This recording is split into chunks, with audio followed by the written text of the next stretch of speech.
You're an adult at 18, you can start drinking at 21, but your brain develops at 25, right?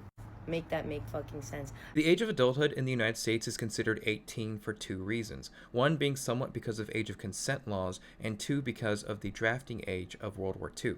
Now, regarding age of consent laws, in 1880, most U.S. states have an age of consent between 10 and 12 years old. By 1920, there are 21 U.S. states with an age of consent of 18 years old. Now, regarding the draft, however, the United States has its first ever draft in 1863. They start drafting people starting at the age of 20. However, in 1940, the United States has a draft for World War II, and it is starting at the age of 21. However, it is then widened to 18 because they need more soldiers. This is a normal practice. If you need more soldiers, then you increase the range of conscription. For instance, Germany was conscripting 16 and as young as 12-year-olds at the end of the war because they were running out of soldiers.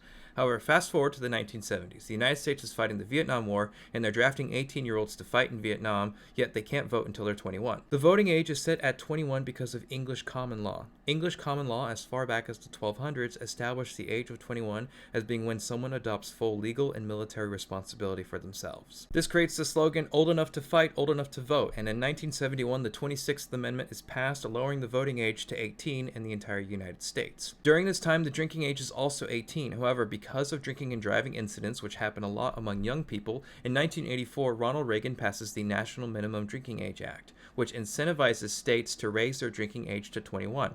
Now, bear in mind that you don't have to raise your drinking age to 21 in every single state. However, they do it because otherwise they lose funding for their highways. And as for your brain developing at the age of 25, that's a misconception about the study. What happened with the study was that the funding for the experiment ran out when the subjects were 25 years old. So we don't exactly know what happens after the age of 25, but there's no evidence to indicate that your brain stops developing at that specific age.